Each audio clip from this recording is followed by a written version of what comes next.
Oluserikale lw'abakulembeze olwa Uganda Local Government Association oluga olwa Region Dialogue nga lubadde mulira abaleetabye bategeezezza ng'enguudo mu bitundu by'eggwanga bitali bimu beziri mu mbeera embi ddala era basabye gavumenti ebongere ku ssente naddala ezikola enguudo.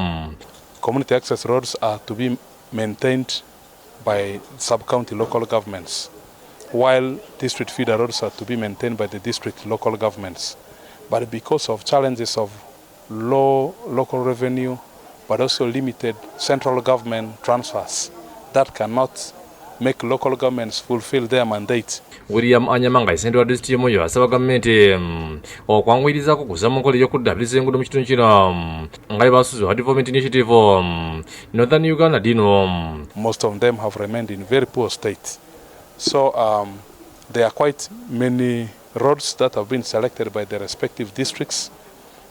For us in Moyo district alone, we have about 140.8 kilometer road network. Ngudo zigirwa kuliko Olwameto Trading Center Bali Road nga luno lugata ku South Sudan ono olugudo luva mu nkambi ya Bundabunde Moyo ono lugata ku South Sudan Joel Mundu United Nations Capital Development Fund agamba bamaze okufuna ba contract abagenda okukola omulimu guno. Asumutati Mwendo okuva minisita ya gavumenti z'ebitundu agamba nti kyekiseera bawuluga bakole kye bayise zoning kiyambeko okubaako byatuukako mu kukola emirimu gyabwe. Very important.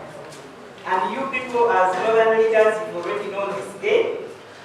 I think the forum and the strategy, if you don't know how much attention it has attracted, you need to really, as chairman or chairman, it has attracted a lot of attention because it's very rare to find a unified group, very organized, but also who are already coordinating themselves. Sawan Sol Garos get through the Gamaralico, Bianino amaofisa bakola ku central government level ne local government okulaba nga ate kwongeramu okutereza mu nkola y'ebintu. Jebe Nakaziba yakusakidde Glen ku TV.